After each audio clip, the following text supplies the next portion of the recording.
Babasahin ko lang po, si alias Amanda ay umarap sa Senado sa kanyang testimony noong Enero 23, 2024. At ito po ang sinabi niya.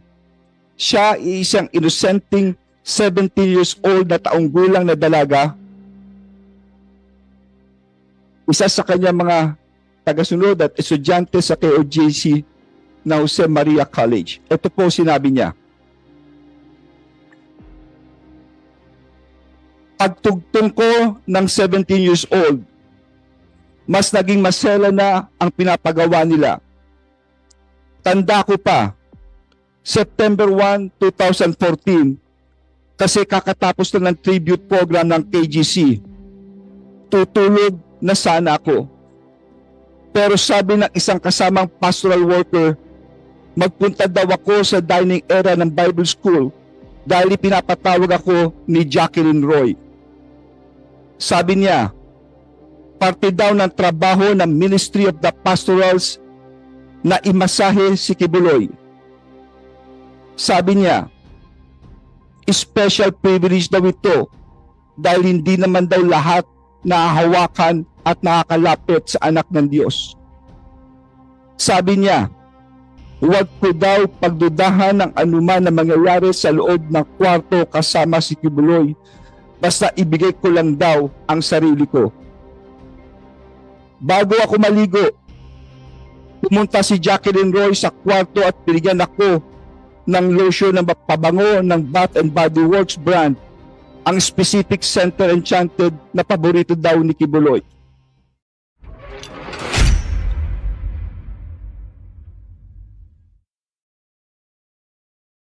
Magandang umaga ulit sa ating lahat. Taking off from the suspension of the first hearing 2 weeks ago, we shall be discussing the following matters today. First, a much-needed point of clarification. Why were there 15 PNP personnel who were relieved of their post after the conduct of the operation? PNP Chief Marbel has stated that the cause of the relief was not for abuses, but for their failure to arrest the wanted persons.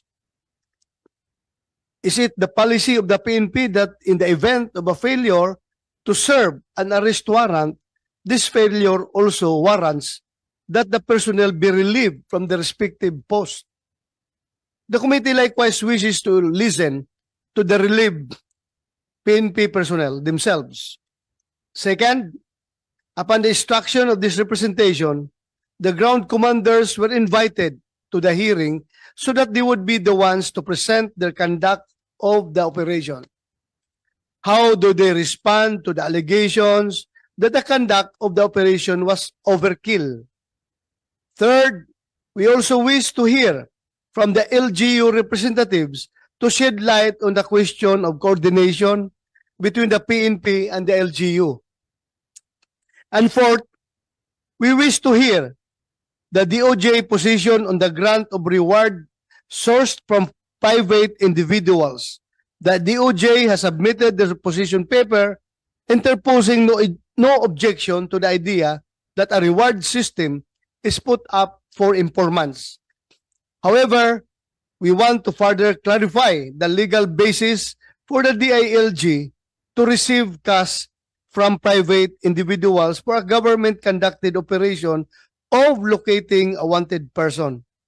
In addition, this committee wishes to be clarified as to the status of the reward money put up by the KOJC for information as to who put up the initial 10 million. Did the DILG also accept this? Sa pagpapatuloy natin sa pagdinig na ito, isa sa layunin natin ay ang mas matinding maintindihan kung ano na nga ba ang kalagayan ngayon ng relasyon ng pulis at komunidad. Hindi lamang sa Davao City at sa Kitbog, kundi sa buong Pilipinas.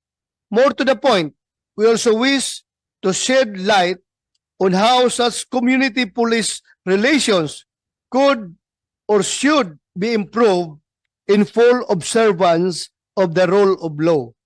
not only in the service of the arrest warrants, but also in solving, but also in involving, not alienating the very community that our PNP has sworn to serve and protect. Thank you. Senator Robino Padilla, you want to? Okay. Thank you. Thank you. Thank you, Your Honor. As we begin this investigation in aid of legislation, may I request the COMSEC Asierto to administer the oath of the new resource persons present today. Thank you, sir. May we request them to please stand up and raise their right hand, Secretary, sir. And the other, si Sir Marantan, I think tapos na po kayo last time. Yung mga tapos na po last, yung bagong ano lang po. Could you please raise your right hand? Do you swear to tell the truth, the whole truth, and nothing but the truth in this investigation and hearing? Thank you very much. Please take your seats. Thank you, COMSEC. First, I would like to hear from the good Secretary of DILG to clarify about this reward money leading to for the information leading to the arrest of Pastor Kibuloy. You have the floor, sir. Maraming salamat po, Senator Ronald De La Rosa, ang ating chairperson, kay Senator Robin Padilla, sa lahat po na nandito po ngayon. Mr. Chair, with your indulgence, can I make an opening statement? Yes, sir. Yes, go ahead, Secretary. Ikaklaro ko lang ho para sa lahat at maunawaan po natin ang issue po rito. Yung pong reward na sinasabi, ito po ay inaalok, no? Hindi po ako nag-solicit nito. Never po ako nag-solicit. Never ko po nahawakan ng pera. Gusto lang nilang tumulong. At sila po ay nag-aalok ng pera sa mga magbibigay ng paraan upang mahuli si Pastor Kibuloy. Hanggang ngayon po, wala pa hong nabibigay ni singkong pera sa mga nahuli, maski na kay Canada. Tatanungin niyo po kung bakit. Siguro po natakot dahil nag-offer ng 20 million reward ang KOJC. No? On record po iyan, maski tanungin niyo po ang lahat. No? Inuulit ko, wala po akong natanggap, never ako nag-solicit po rito, at ito'y lamang pagtulong para mahuli si Pastor Kibuloy. Ngayon, sasariwain ko lang at ano ba legalidad nitong pagbibigay ng award. Alam niyo, ito'y parang pagtulong eh. In fact, may nakita kong isang clip na kung saan ang mismong, hindi ko po alam kung siya ay abogado ng Kingdom of Jesus Christ, no? Nakikita kong kasama po niya, na siya mismo nagsasabi ay ito'y legal dahil ginawa niya po. Baka pwedeng i-play ko po yung tape ni Attorney Topacio. Paki-play lang.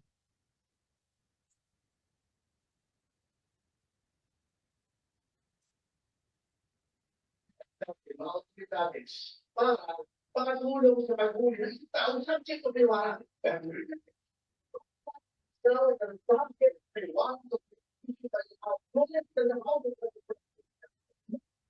Okay.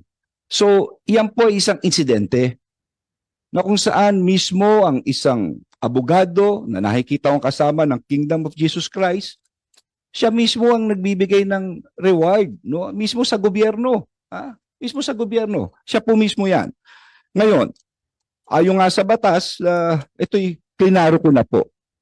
Ang tanong dito sa mga nakikinig natin, kasi narinig ko yung mga nag-aano kanina tungkol sa pulis eh.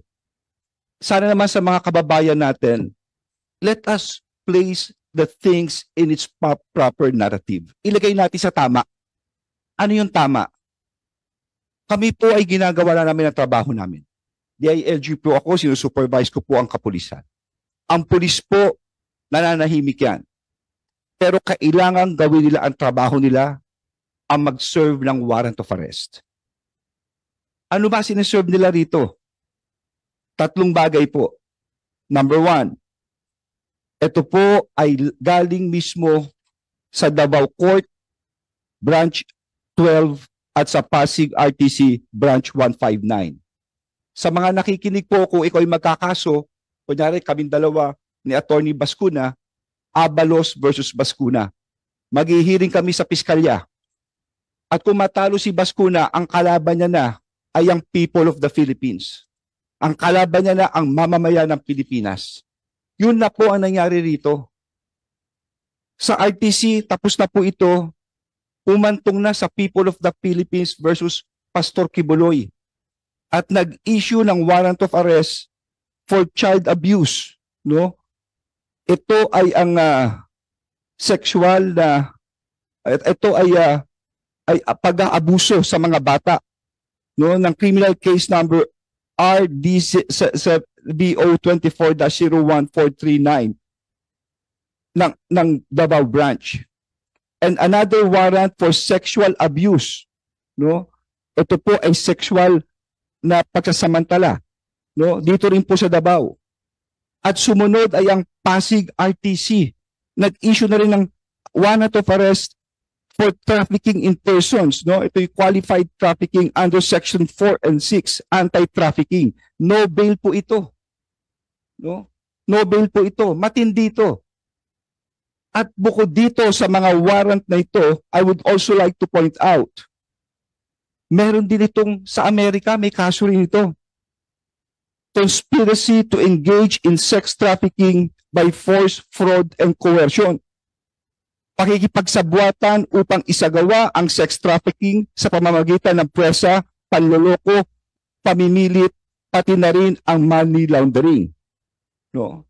Pero lahat po ito ay alleged. Hindi ko sinasabing guilty si Pastor Kibuloy, hindi po. No? He is deemed to be innocent until his guilt is proven. That is why may proseso tayo rito. Hinahanap siya ngayon para siya ay tumayo sa hukuman at sagutin ang mga akusasyon na ito. Yun lang po ito. At hindi lamang yun, Mr. Chairperson. Meron din tayo ngayon na Senate warrant dito mismo sa Senado na inisyu noong March 19, 2024 ni Senator Risa, ang Committee on Women and Gender Equality. No? Ito po'y dahil yata sa kanyang, para dumalo siya sa mga hearing po rito. So tatlo po ito. Sino magsaserve nito? Ang Senado, and again, ang kapulisan. Hindi ko ho kilala si Pastor Kibuloy. Ginagalang ko ang kanyang reliyon, ang kanyang pagkatao. Pero sana maunawaan po ninyo, trabaho namin ito. Tandaan natin na ang basihan ng demokrasya ay ang hustisya at ang basihan ng hustisya ay ang batas. At yan ang pinapatupad namin. Kung hindi namin gagawin yan, babaksak ang buong bansa kung tatalikod na lang kami rito. Ngayon, ang tanong dito, bakit namin siya kailangang hanapin? Kasi seryoso. These are very serious allegations. Ang demanda niya. Hayaan kong basahin ko. Dito ang mismo yung testimony ng isang nagreklamo. Ang pangalan niya ay alias Amanda. Babasahin ko lang po, si alias Amanda ay umarap sa Senado sa kanyang testimony noong Enero 23, 2024. At ito po ang sinabi niya. Siya ay isang innocenting 17 years old na taong gulang na dalaga. Isa sa kanyang mga tagasunod at estudyante sa KOJC na Jose Maria College. Ito po sinabi niya. Pagtugtong ko ng 17 years old, mas naging masela na ang pinapagawa nila. Tanda ko pa, September 1, 2014, kasi kakatapos na ng tribute program ng KGC. Tutulog na sana ako. Pero sabi ng isang kasamang pastoral worker, magpunta daw ako sa dining area ng Bible School dahil pinapatawag ako ni Jacqueline Roy. Sabi niya, parte daw ng trabaho ng Ministry of the Pastorals na imasahe si Kibuloy. Sabi niya, special privilege daw ito dahil hindi naman daw lahat nahahawakan at nakakalapit sa anak ng Diyos. Sabi niya, Huwag ko daw pagdudahan ng anuman na mangyayari sa loob ng kwarto kasama si Kibuloy. Basta ibigay ko lang daw ang sarili ko. Bago ako maligo, pumunta si Jacqueline Roy sa kwarto at binigyan ako ng lotion na pabango ng Bath and Body Works brand, ang specific Center Enchanted na paborito daw ni Kibuloy. Pagkatapos kong maligo at mag-blow dry, pumunta ako sa kwarto ni Kibuloy sa Bible School building. Pagkatok ko sa pangalawang pinto, pinagbuksan ako ni Jacqueline Roy, inakay niya ako sa may kama ni Kibuloy. Pagkaalis ni Jacqueline, sinimulan ko na ang pagmamasahe. Gising na si Kibuloy nito. Noong itutuloy ko na dapat ang pamamasahe. Excuse me, sir. Sir, tatapusin ko lang please. Tatapusin ko lang po ito. Malapit na po. Your Tumayo siya at umupo sa harap ko. Sinimulan niyang tanggalin ang butones ng t-shirt ko hanggang sa tuluyan niya. Sir, I'll just finish this yeah, please. yeah, for a while, for a while.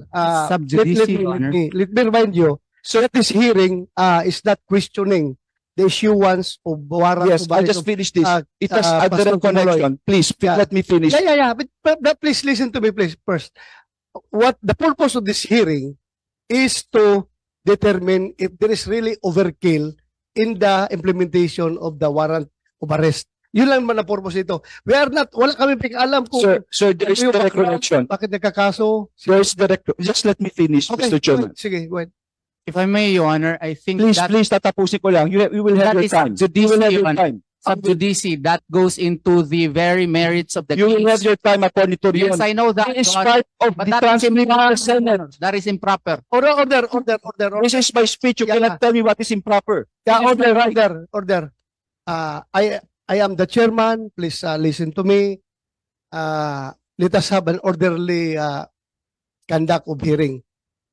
So please, sir, kaya kita sinabihan, the purpose of this hearing is to determine kung indeed merong overkill yung implementation ng warrant of arrest. We are not, hindi Sir. natin tackle dito kung anong background, bakit nagkakaroon. Sir, may No, direct wala. connection po, sir. Yes, If you alam let ko, me alam ko, finish. it's going to connect. But I'm just reminding you, and I don't want to deprive you of your opening statement. You can continue, but pakinggan muna yung sinasabi ko na the very purpose of this is to determine if there is overkill. Thank That's you. all. Thank That's you, all. Mr. You can Chairman. continue. You Yeah. can continue. Tatapusin ko lang po ito. Anyway, this is part of the record of the Senate. Wala akong iniimbento. Lahat po ito'y galing din dito to.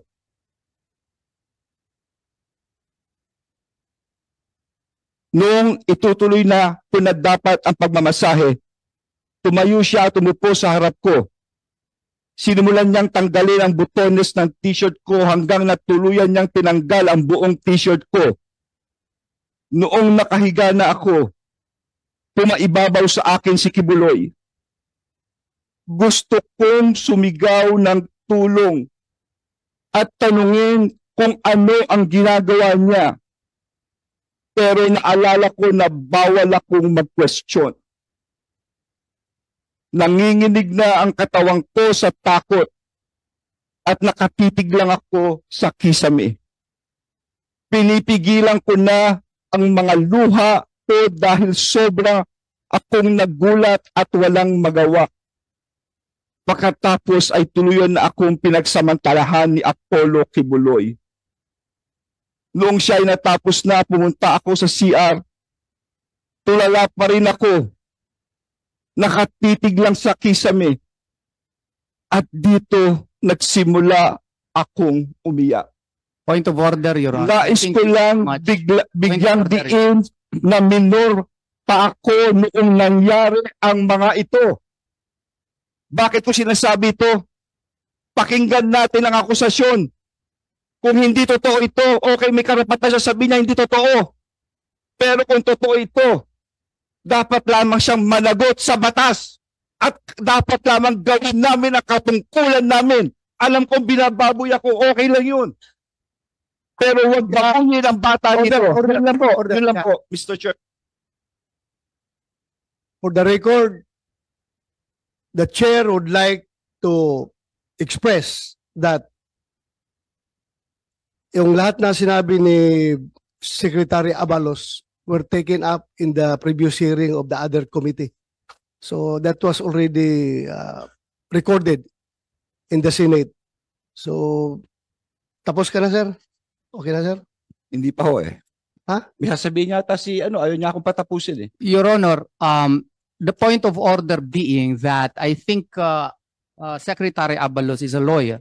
That is actually sub judice, Your Honor. It is precisely the subject now of court trial before RTC Quezon City as well as RTC Pasig City. To quote directly from the declarations of an alleged complainant, Your Honor, would be delving into the merits of the case, which is no longer the issue in this case, because the issue in this case is whether or not there was excessive force in the implementation of the warrant of arrest. We are not into looking as to whether or not the allegations of one alias Amanda was true or not. That is subject within the jurisdiction of the court, because those cases have already been discussed and dismissed by the City Prosecution's Office of Davao City, and that has been pending before the Department of Justice for 4 years. Well, it was resolved, and our motion for reconsideration now, Your Honor, is still pending before the DOJ, even if warrants of arrest have already been issued against my client. So it would be unfair, Your Honor, to quote direct from the allegations in the affidavits, because that is sub judice, Your Honor. Mr. And Attorney Abalos knows that. Mr. Chairman, please. Sana nakikinig. For a while, Secretary Abalos. The chair rules that this committee is focused on investigating the subject at hand, which is the alleged overkill in the implementation of the warrant of arrest. So please, if I am asking Secretary Abalos if those issues that you are pointing is not connected to the investigation, please refrain from doing so. Mr. Chair? Yes, go ahead. Okay. I'm sorry for my voice. Okay. Sana nakikinig lang, Mr. Chair, si Atty. Torion sa sinabi ko. Hindi ko sinasabing guilty ang kanyang kliyente. Klaro naman ang sinabi ko. He is deemed to be innocent until his guilt is proven. At ito po'y nasa korte ngayon. Kaya nga sinabi ko, mas mabuti sumuko na siya, magpakita na siya, at siya rin nagsasabi, nasa hearing ito para maklaro lahat. Because these are very serious allegations. And it's already people of the Philippines may warrant, hindi ba, Atty. Torion? May warrant. Oh, Sir, may warrant. Please, order. Please, walang personal na confrontation dito. Please address all your statements to the chairman. Lahat ng sabihin ninyo, i-address nyo sa chairman and not to each other. if I may, Your Honor, if I may. Yes.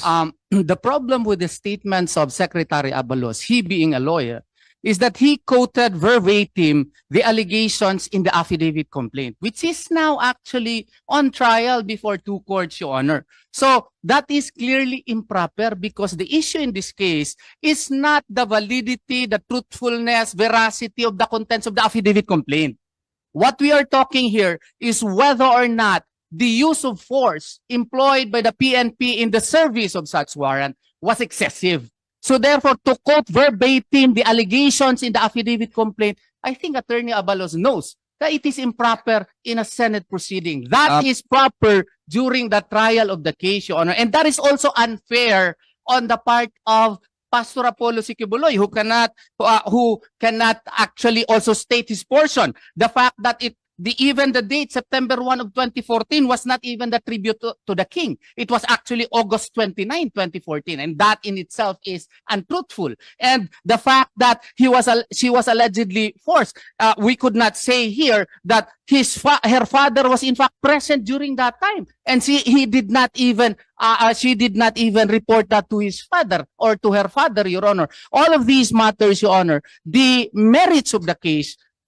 specifically the actual allegations in the affidavit complaint, should not be stated because those are uncalled for and are not covered by the investigation of the Senate, Your Honor. That is Mr. Chair, may I comment? ordinary rules of fairness. No, no. Let him finish. I will just Secretary Abalos, let him finish. You Or- have your time. Ordinary rules of fairness and decency require that, Your Honor. Mr. Chair, may I? Okay, you can respond, Secretary Abalos. Mr. Chair, sana nakikinig lang siya, no? I mean, lahat naman tayo may tenga at naka-record to. Klarong-klaro sinabi ko, hindi ko sinight yung nasa kaso. Ang sinight ko yung dito sa Senado mismo. Dito yung hearing ni Senator Ontiveros ang sinight ko. Kaya nga yung sinasabi niya akusasyon, sana sumuko na. Sabihin mo sa kliyente mo, sumuko na, Mr. Chair. Please, I'm just asking you as an officer of the court para maklaro, precisely so that we can hear his side. With due respect, Your Honor. Before you respond, Attorney Torion, I would like to say na yung sinasabi ninyo is you may claim it as relevant to the issue at hand, but it is not germane to the investigation that we are conducting right now. So it has already been recorded in the Senate hearings.